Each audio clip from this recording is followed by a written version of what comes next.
Iran America অন্তর্বর্তী যুদ্ধবিরতি চুক্তি পরবর্তী আলোচনার প্রথম ধাপ ভালোভাবেই শেষ হয়েছে। সুইজারল্যান্ডের বুর্গেনস্টকে চার পক্ষের আলোচনা শেষে সোমবার আমেরিকার ভাইস প্রেসিডেন্ট জেডি ভ্যান্স এ দাবি করেছেন। তিনি বলেন, আলোচনার ভিত্তিতে চূড়ান্ত চুক্তিতে পৌঁছানো সম্ভব না হলেও চুক্তির ভিত্তি গড়ে উঠেছে। We laid a very good foundation for a successful final deal. সংবাদ সম্মেলনে ভ্যান্স দাবি করেন, ইরানের ভেতরে ইন্টারন্যাশনাল অ্যাটমিক এনার্জি এজেন্সি আইএই এর পরিদর্শকদের প্রবেশের অনুমতি দিতে একমত হয়েছে দেশটি। একে আলোচনার সবচেয়ে বড় অগ্রগতি বলে উল্লেখ করেন তিনি।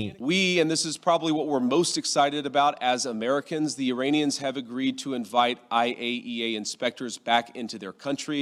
ইরানের জব্দকৃত সম্পদ ছাড়ের বিষয়ে ভ্যান্স বলেন, কাতার এবং আমেরিকা একমত হয়েছে যে কোনো ধরনের সম্পদ ছাড়ের ক্ষেত্রে এই দুই দেশের অনুমোদন লাগবে। তিনি জানান, ইরানের এই সম্পদ যেন সন্ত্রাসী কর্মকাণ্ডের পেছনে খরচ না করা হয় তা নিশ্চিতে জ্যারেড কুশনার একটি চমৎকার পরিকল্পনা দিয়েছেন। তা হলো ছাড় দেয়া অর্থ দিয়ে আমেরিকার কাছ থেকে সয়াবিন, ভুট্টা এবং গম কিনে তা তেহরানে পৌঁছে দেয়া। এদিকে আমেরিকার অর্থমন্ত্রী স্কট বেসেন্ট এক্সে এক পোস্টে জানান, 60 দিনের জন্য ইরানের অপরিশোধিত তেল, পেট্রোকেমিক্যাল এবং পেট্রোলিয়াম পণ্য বিক্রির অনুমোদন দিয়েছে ট্রাম্প প্রশাসন। এর আগে ইরানের পররাষ্ট্রমন্ত্রী আব্বাস আরাকচি দাবি করেন, আলোচনায় ইরানের 3টি বড় অর্জন নিশ্চিত হয়েছে। তা হলো তেল ও পেট্রোলিয়াম পণ্য রপ্তানির অনুমোদন পাওয়া, নৌ অবরোধ তুলে নেওয়া এবং ইরানের জন্য বড় পরিসরে পুনর্গঠন ও উন্নয়ন পরিকল্পনা প্রণয়নের সূচনা।